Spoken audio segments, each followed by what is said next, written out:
આજે તો મળી ગયા હતા પંકજભાઈ ત્રિપાઠી.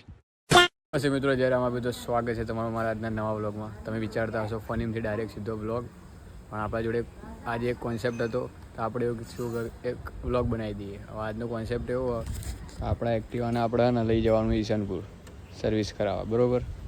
તો હવે સર્વિસ કરાવવા જવાનું હોય તો આપણા અંદર આવશે વીર, સ્વરૂપ ના આપણે, બરાબર?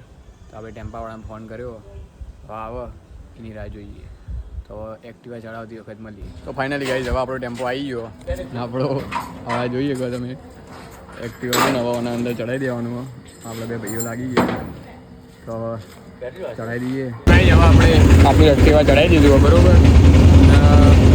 હવે ઈશનપુર જવાનું હોય તો સ્વરૂપભાઈ, વીરભાઈ, આપણે મળીએ સીધા ઈશનપુર જઈએ. આપણે પહોંચી ગયા હતા ઈશનપુર ને પછી આપણે ઉતારી દીધું હતું આપણે એક્ટિવાને ટેમ્પામાંથી નીચે. આપણે એક્ટિવા આપી દીધું હતું સર્વિસમાં અને પછી આપણે નીકળી ગયા હતા રેપિડો બુક કરીને. અને આજે આપણને એવા માણસ લેવા આવ્યા ને કે જેને તમે જોયા જ હશે. જુઓ, આ ફેસ જુઓ અને આ ફેસ જુઓ, સેમ સાઈડ ફેસ આવે, બરાબર?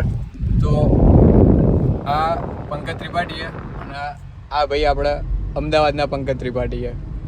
તો આપણે આ કાકાની બી જો આઈડી વાપરતા હશે તેમની કેપ્શનમાં આપી દઈશું, એમને બી ફોલો કરજો અને આપણને ફોલો કરજો.